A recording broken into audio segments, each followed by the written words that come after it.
The title of this evening is Myths and Legends, and the subtitle is King Arthur, St. Nicholas, and Jesus of Nazareth. Is there any difference between these figures? Is there any historical evidence that suggests that Jesus Christ existed? Now, Professor Gary Habermas is the author of, or co-author of over 30 books and 100 articles. In the last 12 years, he has given over 1,500 lectures in over 100 universities, seminaries, and colleges. Dr. Habermas acts as a distinguished research professor and chair in the Department of Philosophy and Theology at Liberty University, where he's taught for the past 26 years. And he joins us this evening, as he says, from Virginia, USA. So over to Gary. Thank you very much. Well, it's hard to see what you can pack in 30 minutes, but let me do it this way. Let me begin with that intriguing topic, King Arthur. And, you know, I can list a lot of people that go in that category. And what do we know and not know about these people of the past? Well, you know, Arthur is an interesting comparison, because the books, the historical books on Arthur, King Arthur, are the early references are very, very few, very, very far between. The major ones are Middle Ages, medieval, and there's only a few references spread out over hundreds of years. And even the ones we have are late. Let me use another example. Alexander the Great. Let me use another secular one and one religious one. Alexander the Great had many major works written by him. We assume they're major. The problem is we don't have any of the early ones. Some of them were eyewitnesses. We don't have them. The earliest biography is almost 300 years after Alexander, and the major biographies of Alexander are by Arrian and Plutarch, writing 425 to 450 years later after Alexander. And they're the major ones. I'm not picking straw man or bad examples. They're the best ones. And when you think about it, we're 40 to 45% of the way toward a millennium after Alexander. I mean, that's a long time. We talk about Alexander like we're sure about everything. Oh yeah, he did this, he did that, he conquered the world, he moved from Macedon east, he went through Persia, went all the way over to India, got sick and died at a very young age. And we all know that story. All right, you say, well, okay, how are we doing on religious figures? Horribly. I mean, Alexander is generally a better example at plus 300 for the first one and 4 to 450 for the rest of them. He's a good example. I have a Buddhist scholar, actually British, but he's a Buddhist scholar, PhD, and he starts a book on the key Buddhist scriptures. And he starts his book like this. He says, I believe on the very first page, he says, for my Christian readers, we don't have what you have. You have the words of your Lord. We don't. You have the words of those who studied under your Lord. We don't. You have the words of the continuing traditions under those who studied under your Lord. We don't. Matter of fact, he said, we don't even know what Buddha taught. And then he said, in this book, where I'm trying to bring together the best sources, the major sources in this book are 600 to 800 years after Buddha died. One article in a historical journal on the birth of Buddha surveyed Japanese sources that couldn't agree on the birth of Buddha within 2,000 years. So some of the data are very, very iffy, and yet we say Buddha did this, Buddha did that, Buddha taught this. And here this major Buddhist scholar saying we don't know even what school of thought he belonged to. Now, I'm not trying to say that we know all there is about Christianity or everybody agrees on Jesus. I'm not saying that. But there's an amazing amount of agreement from very, very early dates about the key things in Jesus' life. All right, well, what do key things indicate? Well, I would think there are several epochs in Jesus' life, the historical Jesus, where we would do well to know that they're reported in multiple sources that are fairly early. John Dominic Crossan, the Irish scholar who's been in the States mostly the last few decades, but the Irish scholar says in his book, Historical Jesus, he gives a list in the back of multiple references, whether they're historical or not. What about early references? And he lists pages and pages and pages of references relative to Jesus' life with single-spaced little footnotes about what we have on each of these. And in the earliest phase, with sources that report the key things of Jesus' life, he lists the crucifixion, the teaching that there was a resurrection, the teaching that the resurrected Jesus appeared. In other words, you have the event of the resurrection, which is not described in the New Testament, but just the fact of the New Testament records the fact of the resurrection. And then many references to appearances of Jesus. This is John Dominic Crossan. And we don't talk about this much, but he even says there's multiple references for the virginal conception of Jesus. Now, he doesn't believe in the miraculous things here, so I guess that makes him an even better witness in the sense that he doesn't have a religious axe to grind. But those are some early sources. Okay, now in our country, the best-known skeptic in North America, best-known New Testament skeptic, an atheist New Testament scholar, is Bart Ehrman. And Bart Ehrman, in a book called The Jesus Exist, where he argues against the Jesus mythers, which he says he gets a little bothered with the Jesus myth people. And he says, you folks who think Jesus doesn't live, you think Jesus never lived, how come you have almost no scholars among you, almost nobody with scholarly credentials in related fields, classics, ancient history, New Testament, theology, maybe some philosophers, who knows? There's virtually no one among you with doctorates and so on in those areas. And he says, none of you folks, mythicists, none of even your better trained folks, of which there's a few, they don't teach in accredited universities, seminaries, or colleges. So he says, you don't have a very good basis. He said, now let's talk about why your folks aren't in colleges and why people don't say Jesus is a myth. Now, again, he's an atheistic New Testament scholar, and he starts giving statistics. And here's one of my favorites. If we agree that in the New Testament, the key things regarding the gospel are the deity, death, resurrection of Jesus. And by resurrection, I'm speaking here of the appearances, because that's how we know there was a resurrection. Because if he died and he was seen afterwards, something's going on. So, deity, death, resurrection. Now, here's Bart Ehrman, atheist New Testament scholar, and he lists 15 independent sources for the crucifixion of Jesus within 100 years. Now, that's his timeline. He says, I'll take sources for the first 100 years. Now, a lot of people will take sources further than that, historical sources. They'll say, oh, let's go 150 years from Jesus. And that last 50 years, you pick up a slew.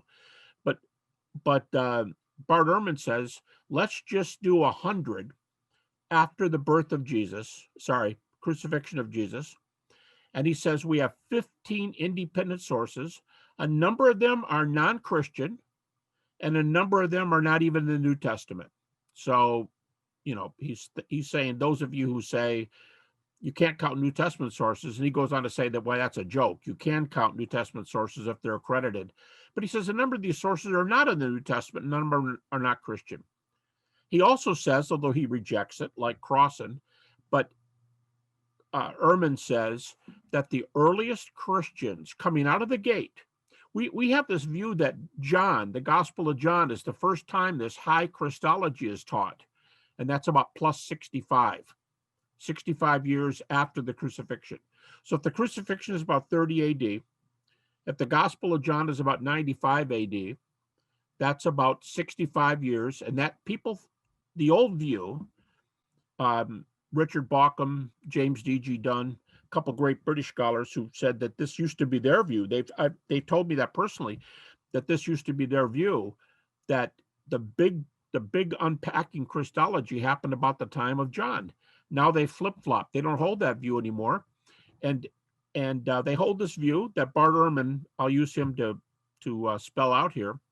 He says the earliest Christians taught that Jesus was God. At least some early Christians taught that Jesus was God, and so much so, you say, what's the definition of God? I mean, come on, he's a man.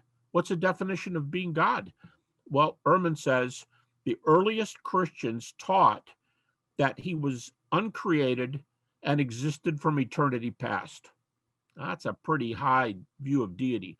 In fact, Richard Bauckham, and he's not the first one to say this, but Richard Bauckham cites a line that's popular with some Oxford folks, and the line is, the earliest Christology is the highest Christology. Think about that. Not the highest Christology is John's Christology, and by the way, it's a bunch of myth. I mean, compare that statement to the earliest Christology is the highest Christology, and you got to kind of be ready for this. Bart Ehrman says these early views on the deity of Christ are found within a year or two of the cross, within a year or two of crucifixion. This early thing is maybe the most radical step that's happened in the last decade or so. So do we know a lot about Jesus? Right. Not only do we have a lot of sources, say Ehrman's 15 on the crucifixion compared to no works on Alexander before about 300, Buddha's 600 to 800, and I could give other sources that are way, way longer than that with major religious and historical figures. But we have the teaching of. Now, a lot of these folks don't say that these events actually occurred. Crossan doesn't think Jesus was raised. Ehrman doesn't think he was raised. I mentioned the virginal conception. Crossan said it's attested early, but he doesn't think it actually happened. So these are two people, Crossan and Ehrman, who don't take the supernatural events, but believe they were reported very early. Okay, so there's an idea. There's a little introduction for us on Jesus compared to Arthur, briefly, Alexander, Buddha, and we could do other figures if somebody wants to pursue those later, like Zoroaster, Krishna, Hinduism. Other sources don't measure up very well. It's just not, they're kind of not in the ballpark. Now, I mean, not of the ballpark. Okay, let me give you an example of not of the ballpark. The earliest copy that I understand, I'm not a Hindu scholar, but I mean, I can read, and I understand the earliest source we have for Krishna, if he lived. And you say, well, yeah, if he lived. A lot of people say Jesus didn't live. No, I've got a source that says, can be wrong, but a Hindu source that says most Hindu scholars think Krishna never lived. Okay, be that as it may. If he did live in the century in which he's usually thought to live, the earliest copy of the Bhagavad Gita is 4,200 years later. 4,200 years later. All right, let's move to the data for the resurrection. I said a moment ago, and we already kind of got into it, I said the key here, the revolution, is how early this Christology is, how early the life of Jesus is. How about the appearances? Surely these folks don't agree that the appearances were reported that early, do they? All right. James D.G. Dunn of Durham, unfortunately just passed away a very short time ago, but James D.G. Dunn is influential as any historical Jesus scholar today. He says in his big book, Remembering Jesus, he states that the accounts of the appearances began circulating as creeds, early creedal statements that are contained later, mostly in Paul, but elsewhere throughout the New Testament and elsewhere beyond the New Testament. He says that the creedal report of the resurrection probably circulated within months of the event. Months of the event. Larry Hurtado, almost as well known as Bauckham and Dunn. I think Larry just passed away too, just a while back before Dunn did.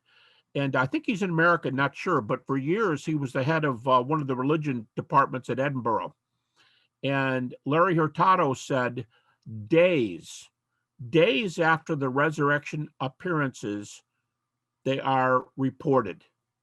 And Gert Ludemann, the German, I've heard him called an atheist. I don't think I've seen him say that about himself, like Ehrman does, but I've seen him called an atheist New Testament German scholar, Bart Ehrman. I'm sorry, Gert Ludemann. He says that the preaching of the resurrection appearances happened immediately after the events in question. So here you've got Ludemann, Ehrman, Jimmy Dunn, and now Jimmy believed in those events. Jimmy Dunn believed in those events, but Ehrman and Ludemann do not. And yet all three, put Bauckham in there, there's four, and many others, they date the proclamation from immediately after the events. And Bart Ehrman gives probably a dozen references that are within 1 to 2 years after the cross. To me, that just boggles the mind. 1 to 2 years after the cross. And we have the same kind of data for the deity of Christ. So if we have this early data for the deity, death, resurrection of Jesus at that early date, I think it's just amazing. By the way, I hope I'm not saying anything silly here, but often when I'm lecturing in England, people wonder what in the world, what does my word deity mean? I think it's probably an American pronunciation. Do you folks say deity? Is that very common? It is? Okay. Let me say that just so I'm not trying to just get pronunciation down here. I just want us all on the same page. So if you said deity, death, resurrection, that is the gospel of Jesus Christ. And the earliest Christology is the highest Christology? Yes. Really? Including the cross? Absolutely.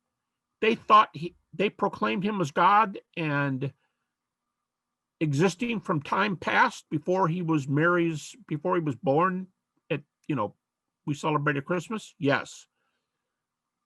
And we have appearances. Yes. Reported days later. Yes. Who says this right now? Basically everybody who's researched it.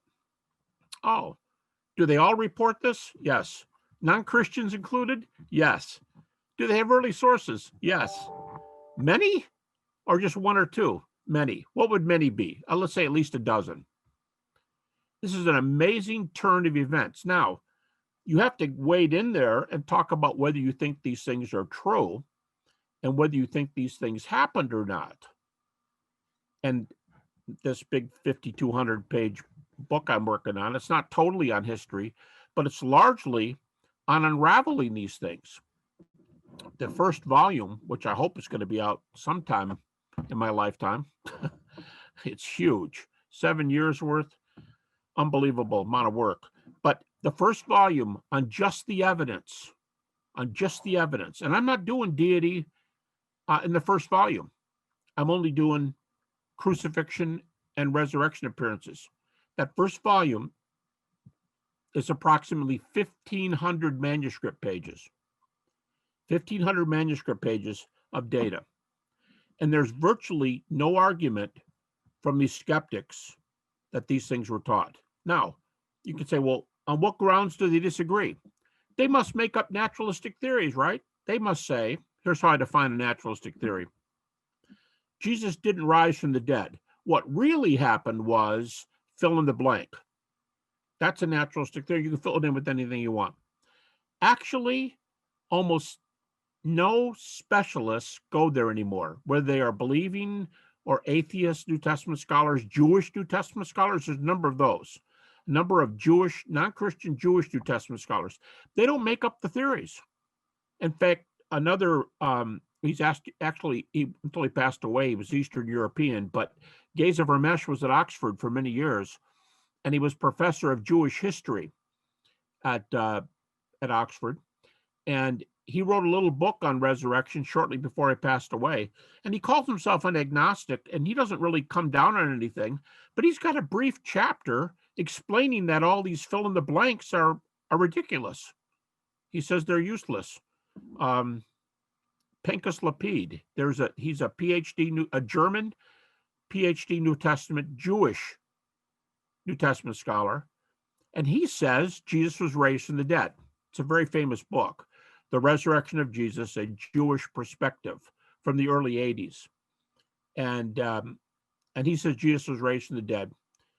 And then he goes on to say why he doesn't think he's the Messiah. But interestingly enough, he argues, if I understand his argument, he doesn't give a lot of details.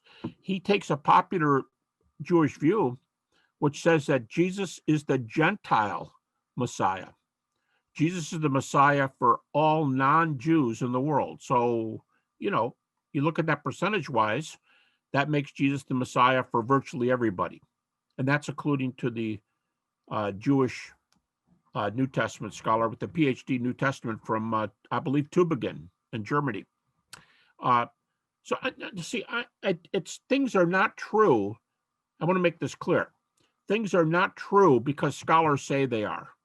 It helps that many of these scholars are very far from believing these things, but it's just not that. Here's what you have to ask. What's the step before? Why do they concede this? The step before is the data that are on which these things are allowed. And some of you may know, to kind of get me to the end of the first half hour here, I use an argument that I call the minimal facts argument. And let me repeat this again.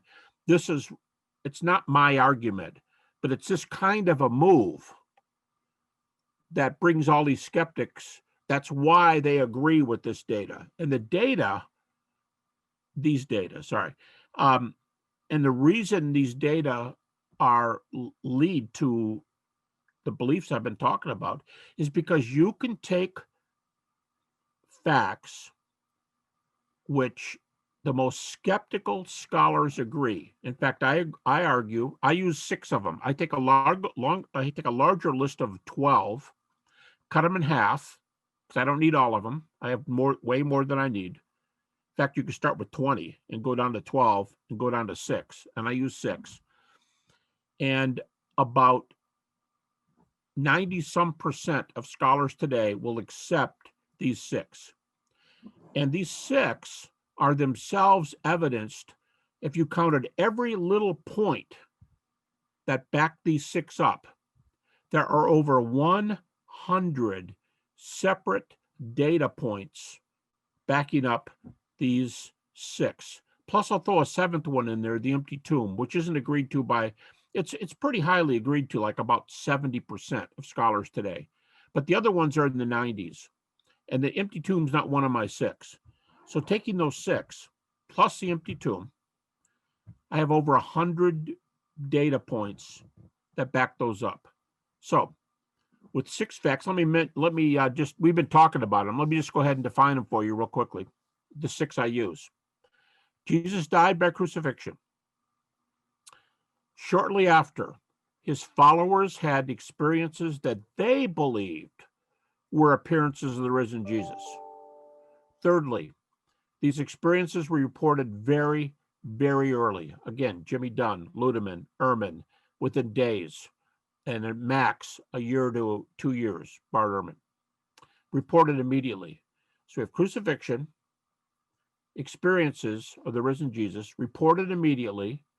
Fourth, their lives are transformed. Now, in today's world, people's lives are transformed for a lot of reasons, and people often die for those reasons. I have no doubt that we can find atheistic communists who died for communism. I don't doubt it.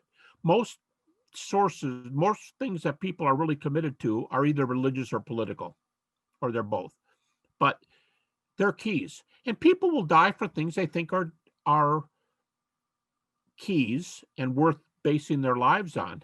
But here's the difference with the disciples with that point of transformation. The difference is everybody else dies for what they think is true, a political view. Today, missionaries may die for the belief that Jesus died for our sins according to the scriptures. But they weren't there. They didn't see it. They're reporting other data. The difference with those who were willing to die in the first century is that they were witnesses. They died for what they would say they saw, which is much more solid than somebody today dying for what they saw 2,000 years ago. So only today do we have cases in religion of people being transformed by resurrection appearances immediately. And then the last two, we haven't mentioned these names yet, but they're very well known to you. James, the brother of Jesus, and Paul, the apostle, both become believers because they thought they saw the risen Jesus. Those six: crucifixion, appearances, immediate proclamation, transformation because of those experiences, and sometimes leading to death. And then James and Paul, two skeptics who become Christians and frankly turn the world upside down. So those are the facts. I started with the large agreement because I could start with the facts and people could say, yeah, everybody says that, but you know, nobody gives it to you except you Christians. Well, that's not true. It's granted by, here's the requirement. I'm only talking about specialists. I don't care how liberal, atheist, Jewish, non-Christian, I don't care. As long as they're scholars in relevant fields, they can speak. And they grant this to probably a 90-something percentile group. And on that basis, we can conclude that Jesus is deity or deity, died on the cross for our sins. The for our sins part is theological, but died by crucifixion, rose from the dead, appeared, and that if all we know, I'll end with this sentence, if all we know about Christianity is that those three are true, deity, death, resurrection, if that's all we know, we may not be able to answer many other questions, but Christianity follows. Christianity follows from deity, death, resurrection, appearances, and it's loaded with data and agreement.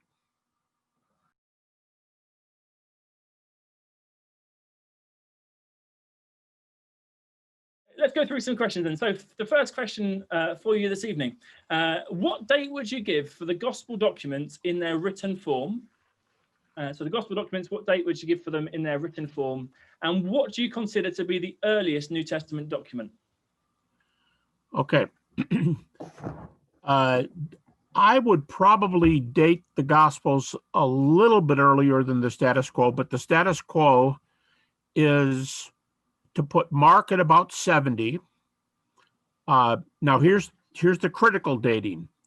Mark at about 70, Matthew at about 80, Luke at 85, and John about 95. The earliest New Testament document is probably 1 Thessalonians about 50 AD, or plus 20 after the cross. Okay, and so you said that's the critical dating. And you said that you wouldn't necessarily agree with that. Where would you place those documents? Well, okay, now there are some outliers among the critics. There are some, for example, James Crossley, and a couple people in Britain put Mark back at about 40, believe it or not. And both of the ones I have in mind, Morris Casey and James Crossley, are both agnostics, and they put it at 40. But that's and by the way, Casey puts Matthew at about 50. So, but that's really strange. I think most people. A friend of mine, Mike Lacona, work with somebody just recently, and I think he said there are a few more people who put Mark at just slightly before 70 than those who put Mark after 70. Matthew and Luke about 80, 85, and about everybody puts John about 95. Yeah, And everybody, as far as I know, I mean, I think it's pretty general, of the First Thessalonians date about 50. wow. Yeah, interesting. Okay, so another question on the earliest reports. So the earliest reports, the question is, the earliest reports within months of the resurrection, but which reports are they? And what are you referring to when you say the earliest reports within months of the resurrection? So, okay, so am I on the right track on your question if I say, okay, if the earliest book is First Thessalonians and 50, and that's plus 20, what sources am I referring to that go all the way back to the cross and just afterwards, right? Yeah. Okay. This is the most exciting single area of research in the last few decades. In the New Testament, there are a bunch of dozens of creedal texts. Now, when we say creed, we think of Nicaea, Constantinople, Chalcedon, and so on, and that's got nothing to do with what I'm talking about. Creeds are oral testimonies that were repeated in such a way as to be memorized. Okay, here's Bart Ehrman, again, the North American New Testament atheist. Ehrman says most of the creeds Paul cites, he says maybe all of them, maybe every one he cites, comes from Jerusalem. Many of them, if not most of them, are pre-Pauline conversion. Now, if you put the conversion of Paul at plus 2 or 3, which most scholars do, Paul's conversion is plus 2 or 3. These early creeds, for example, the best known one is 1 Corinthians chapter 15. I gave you what I was given. Paul says the same thing a few chapters earlier in 1 Corinthians 11. I gave you what I received from the Lord about the Lord's Supper. Okay. Ehrman says all of them probably came from Jerusalem, were probably pre-Pauline conversion. So these data were out there before Paul's conversion. Paul probably knew it before his conversion, but didn't buy it. And then Ehrman also says Paul probably got some of these from the apostles themselves, especially when they went to Jerusalem at about plus 5. You can add that up and get the 5 years. I can do it if you want. But Paul goes to Jerusalem at about plus 5, i.e. 35 AD. And he spends 15 days with Peter and James. Later he goes back, still before 1 Thessalonians, and Peter, James, and John are there. So the incredible thing here is that, as I called them, the big four are all together. By far the most influential early Christians would be Peter and John, 2 of the 12, and Paul and James, the brother of Jesus. So that's 4 apostles, four persons called apostles. But the data, these reports on deity, death, resurrection, are in these creedal statements. And you think, well, great. Let's just say they're early, but it sounds like hearsay to me. That would be a prominent critique. Sounds like hearsay. And even Bart Ehrman says, how can they be hearsay? When Paul goes to Jerusalem at plus 5, spends 15 days with Peter and James, had to be discussing this stuff. When he goes back, he said they were specifically discussing it, the gospel. And he says, so it can't be hearsay if Paul got it from them, and they're the eyewitnesses, and they're openly reporting it then. You also have the Acts, a huge category. They're a type of creed, but they're a little different species. The Acts sermon summaries. They're in Acts chapters 1 through 5, 10, 13. Those are the main ones. Acts 1 through 5, 10, not the whole chapter, but in those chapters. Acts 1 through 5, 10, 13. The first ones up through 10 are Petrine. 13 is Pauline. Sometimes 17 is put in there. That's Pauline. That's when he goes to Areopagus. So these are oral creeds that probably came from the apostles in Jerusalem, were given to Paul. Paul probably knew them before he became a Christian. He becomes a Christian, and starting in 1 Thessalonians in 50 AD and throughout his epistles, he's unpacking these creeds. He's not the only one that does it. But anyway, those are the major sources that are between 30 and 35 AD. And critics, amazingly, they give credence to them, all because, like Ehrman says, all because Paul goes to Jerusalem and ascertains these things. Now, I'll take one step further. Let's see if we can outcritic the critics. What if they say, well, we don't know they actually had the creeds back 30 to 35, but they had the content because we have the report of their preaching. And I would say, everybody thinks we have the creeds, but it's irrelevant. It's a moot point. We have the content of the deity or deity, death, resurrection of Jesus. You have that. And as I often like to say it, you're on the yellow brick road to the celestial city, the emerald city of Oz, only the heavenly city. It's like Pilgrim's Progress, right? You're on the road going toward the city. You don't have to know that's the creeds. Everybody thinks it's that. But you don't have to, it doesn't have to be the creeds. It's the content in the creeds that we want. And that definitely goes back to the cross itself. That's the one I was citing when I said Dunn, Ludemann, Hurtado, Bauckham, Bart Ehrman, etc. All the big hitters. Yeah, absolutely. So there's been quite a few questions about this, these sort of early divine reports and that sort of thing.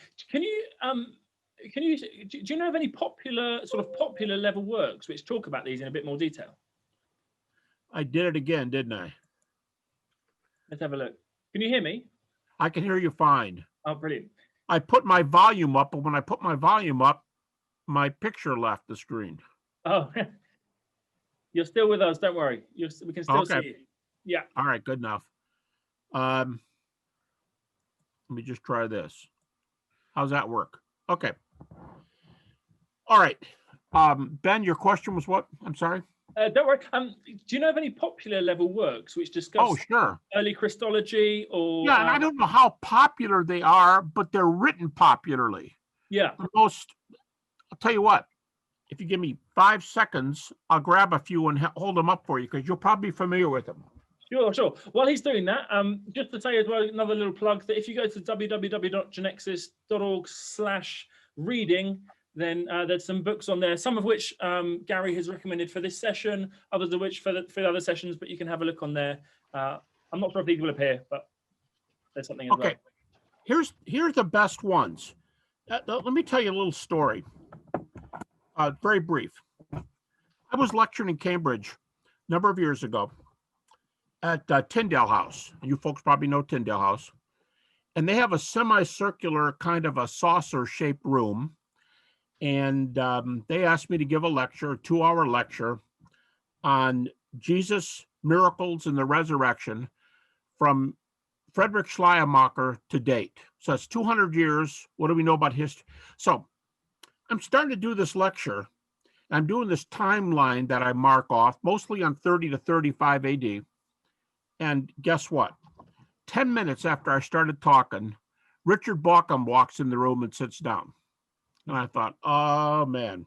Now, I'd just been with him a month or two before that. But still, I mean, Richard Bauckham's not to be taken lightly, from Cambridge and St. Andrews and so on. And he sat down, and I finished my lecture. And in the whole room, there were about 35 people, and they were all either professors or doctoral students at Cambridge.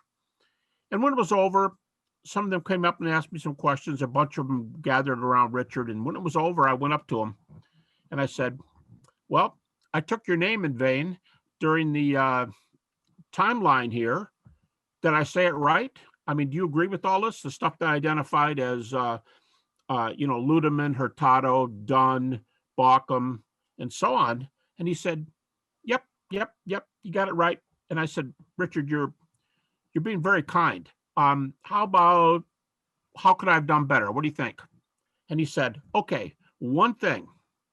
He said, you could have mentioned a book by Oscar Cullmann called The Earliest Christian Confessions, which came out in French, German, and English all about the same time, and all in the 40s, early to later 40s. And I kind of chuckled. And I said, Richard, you're totally right. That's a great book. I said, I gave the same lecture 4 days ago at Oxford University, and I spent about 10 minutes of the lecture on that book. I just left it out today. He said, yeah, well, that's good. I'd mentioned that book. Okay, let me tell you, here's the book right here. It just came out in a new edition. My doctoral students tell me that when they tried to buy this book for years, it was unavailable. And when it was on Google or Amazon, it cost over $100. It's out right now with Whiffen Stock, reprinted, American publisher. And notice they put my name on the front of it.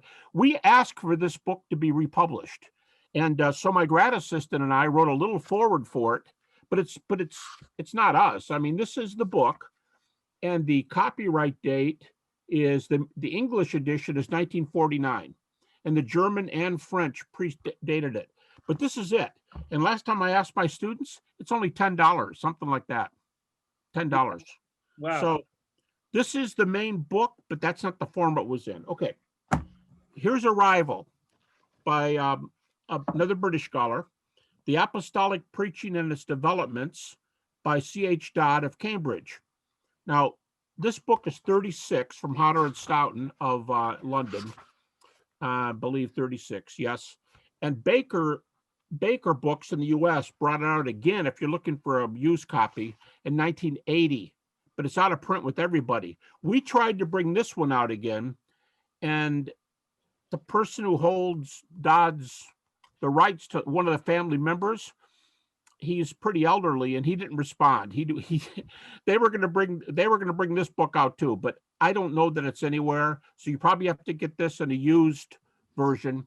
Apostolic Preaching's Developments. It's one of the best books on the Acts sermon summaries, 1 through 5, 10, 13. This is probably the best book of all.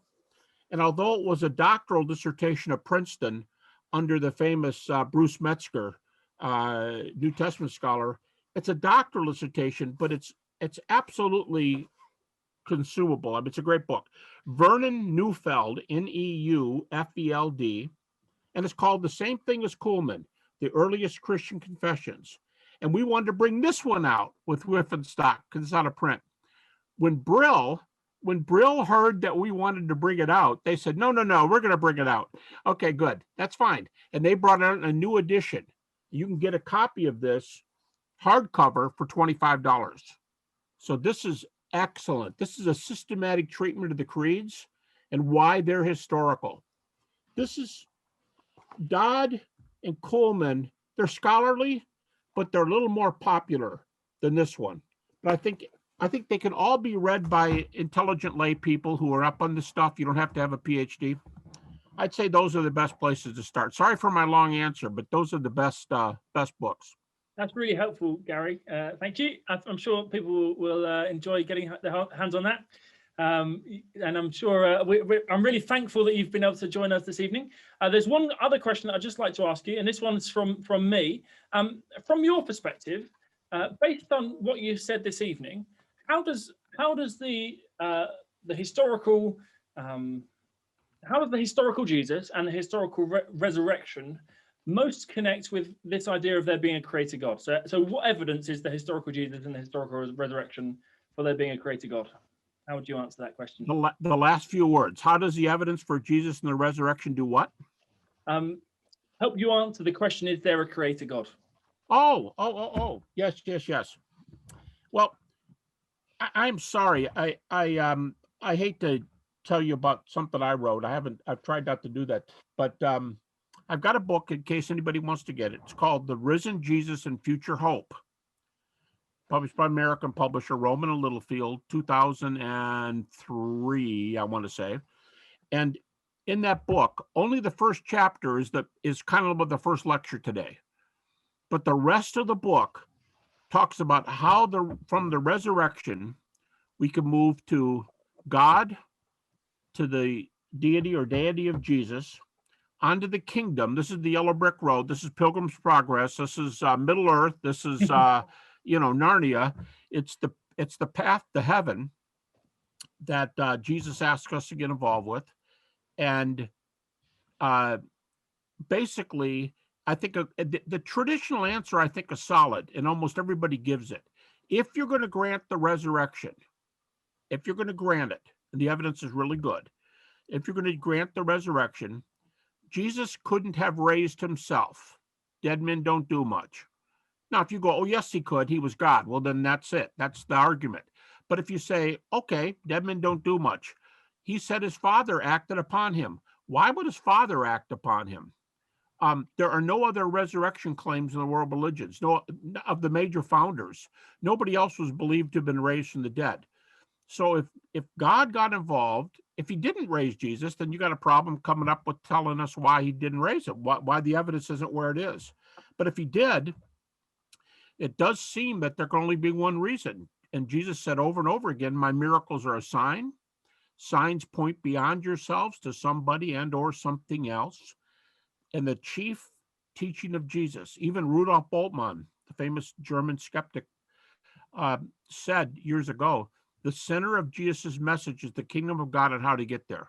It's the path to the celestial city and what you have to do to stay on the path, to say it metaphorically. And if Jesus was raised from the dead, he couldn't do it. God did it. He's the only one in history of all the teachers. If he confirmed Jesus' message, that is the message. Whenever the New Testament defines the gospel, it's almost always deity, death, resurrection. You've got it. You talk about the kingdom. That's it. But it can be worked out technically. Richard Swinburne has done it. Tom Wright has done it. Mike Lacone has done it. I've done it. Bill Craig's done it. Jimmy Dunn has. All these guys have done this. So I think easily that's the main argument. Thank you so much, Professor. It's been a delight to have you here at Genexis on the course, and that takes us to the end of the Genexis course 2020. It's been quite a journey. If you're able to give us some feedback on the Genexis course, we'd really value that. And as I say, you can also get yourself a free book by doing that. Also, the book that Gary just mentioned is part of our reading list. And if you open up your chat, you can see that I've put a link there to our reading list, and feel free to go and have a look on that. But all's left is for me to say thank you so much for joining the Genexis course. I really look forward to hopefully meeting again, hopefully in person one day, and have a great evening. That'd be great to do. We just heard today on the news that two of the largest companies are ready to bring out the antidotes here in just 2-3 weeks. So maybe by next summer it will be gone. Yeah, absolutely. Yeah, so we're planning some events for next year, and hopefully we may be able to get them happening. So thank you very much.